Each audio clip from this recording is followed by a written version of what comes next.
Bonjour, c'est Renaud de coursdegolf.net. Bienvenue dans cette nouvelle vidéo un petit peu particulière puisqu'il s'agit d'une interview, l'interview d'une des peut-être la plus grande joueuse de golf de tous les temps, Dame Laura Davies. Alors je précise Dame parce qu'elle a été anoblie par la reine, donc elle a ce titre.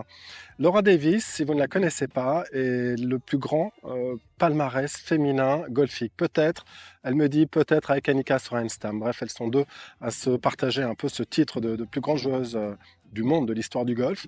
Et je l'ai rencontrée à Quinta do Lago pendant le programme One Greenway.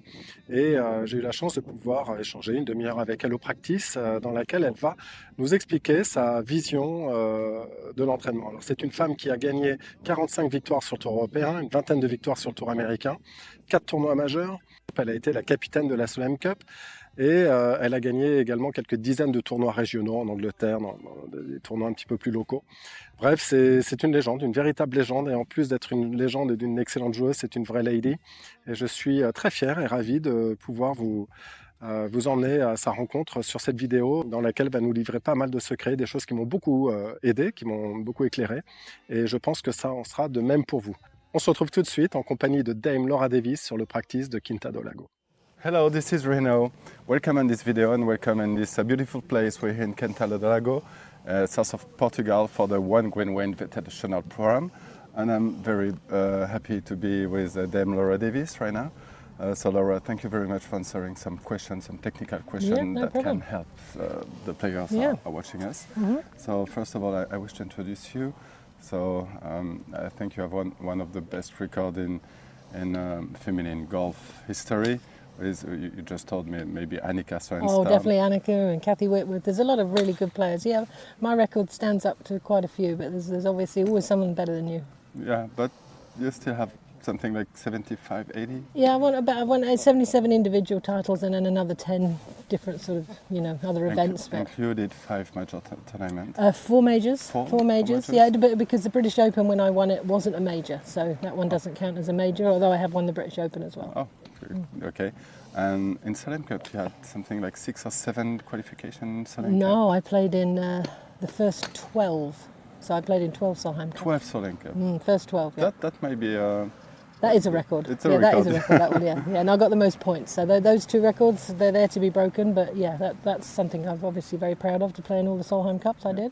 Okay. So that's great impressive to me.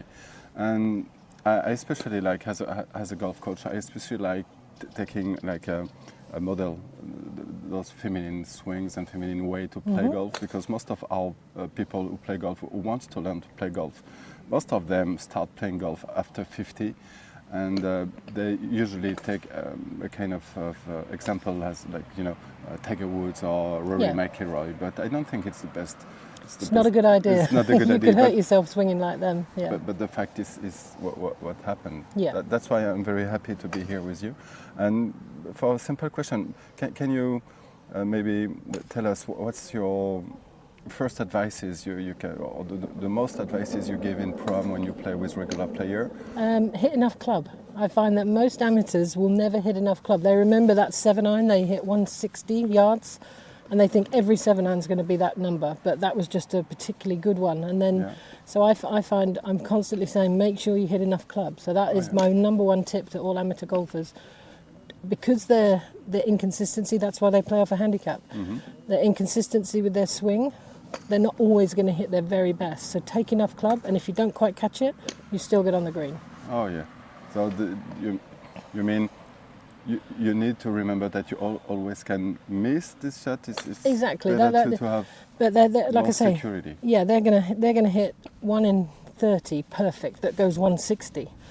All the rest maybe 145, 150. But they only remember the one really good one. So constantly short in the bunkers. Yeah. Maybe now and again they hit the really good one and they go over the green. But usually overall, they'll probably hit more greens than they miss by just taking 1, maybe 2 more clubs. That's a very good advice. Thank you.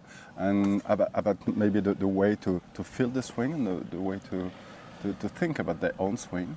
Well, the one thing another thing I say is your takeaway. My whole career has been based around a really nice, smooth takeaway.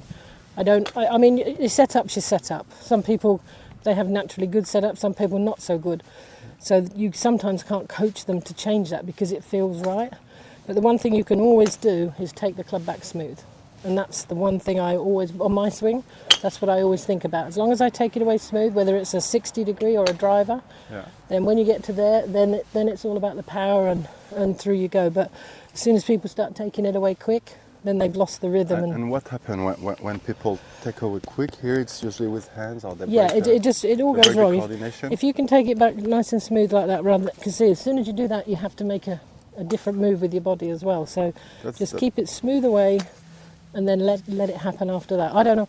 Once I've taken it away smooth, I know nothing about the swing. I just know that I have a chance to get the club back in a good position. That's very interesting. And when people take smooth, what kind of feeling they should feel, maybe in the hands or in the body, when the takeaway is correct?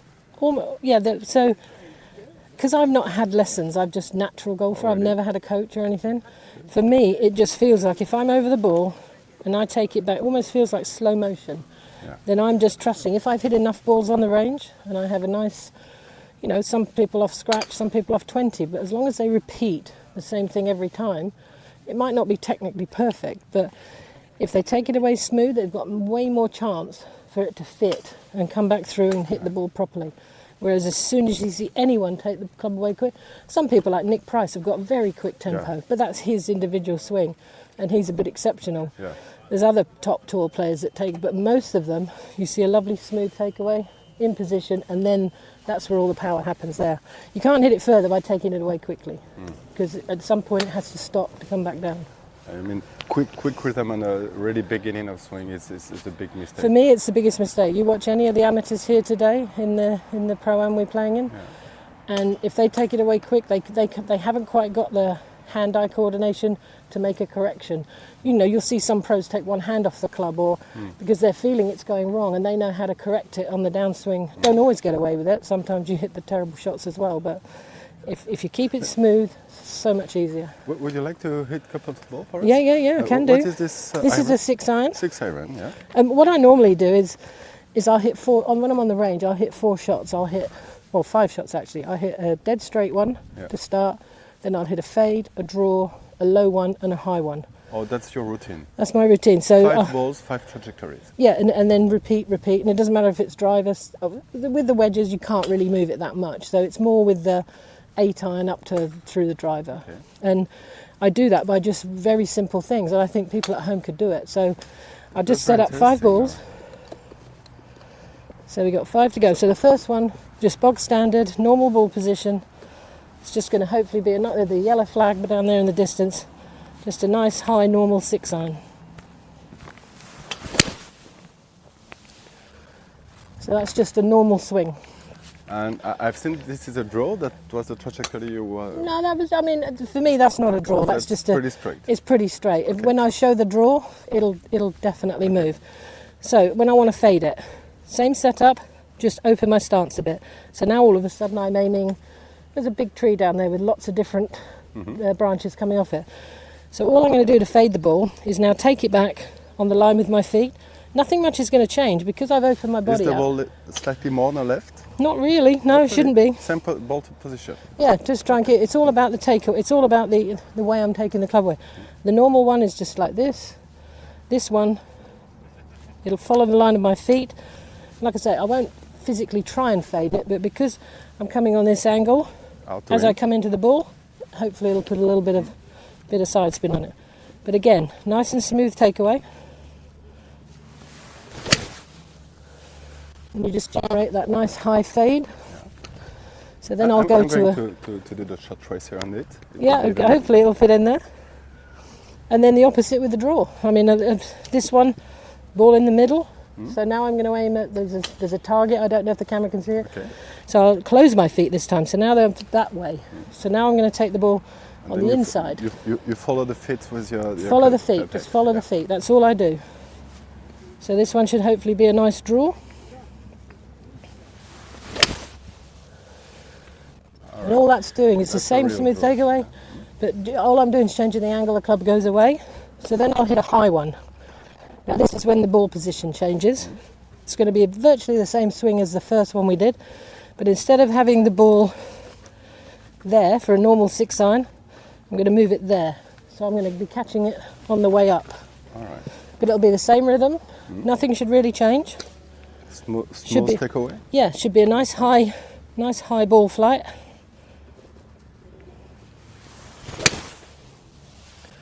That's the one where you've got to hit it over a tree or land it soft over a bunker.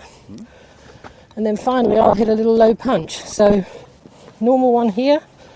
Now the punch will come back to about here in my stance. You'll see a lot shorter follow through this time. There won't be the nice high follow through. It'll kind of stop here because I'm just trying to keep the club as close for as long as possible. So set up. This would normally have, if anything, a slight draw. It's just the way that the way the club's coming into the ball. But I wouldn't aim more than about a yard, 2 yards right of the pin for that one. So back of the stance.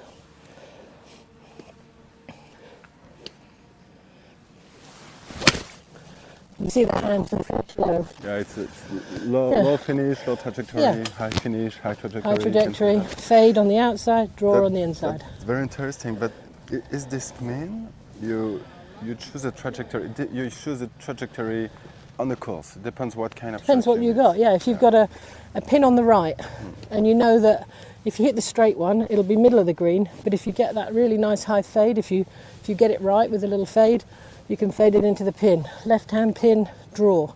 Sure. Trying not to short side yourself all the time. Yeah, this is very interesting because most of people we can see on the driving range always try to do always the same trajectory. Yeah. And that means they want to try to do the same swing all the time. Yeah. And the idea of this is people believe there is only one possibility of doing a swing.